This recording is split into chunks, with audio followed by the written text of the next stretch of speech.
Welcome to our channel. Today we how to authorize Rivian app permissions for location-based charging step by step clearly.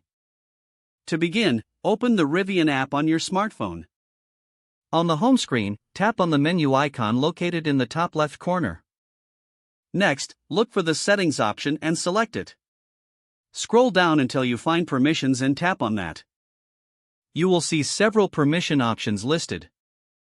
Locate the option for location services and select it.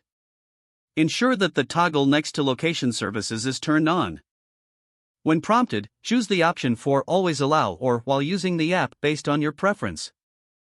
After selecting a location option, return to the main settings menu.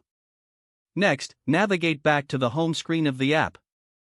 Now, select the charging feature from the main menu. Tap on charging locations to access nearby charging stations. The app will now use your location to show available charging options.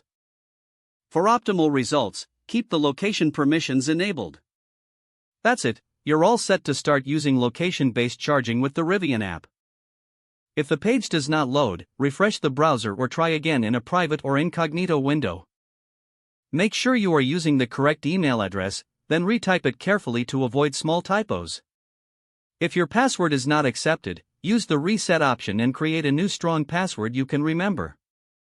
Check your spam folder for verification or security emails, then complete any requested confirmation steps. Enable two-factor authentication if available to improve account security and reduce unauthorized access risk.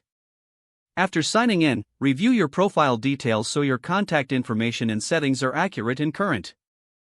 If you see an error message, note it down and try again after restarting your device and internet connection. Log out when you finish, especially on shared devices, to keep your account and payment information secure. If the page does not load, refresh the browser or try again in a private or incognito window. Make sure you are using the correct email address, then retype it carefully to avoid small typos. If your password is not accepted, use the reset option and create a new strong password you can remember. Check your spam folder for verification or security emails, then complete any requested confirmation steps. Enable two-factor authentication if available to improve account security and reduce unauthorized access risk. Don't forget to like this video and subscribe to our channel for more step-by-step tech guides.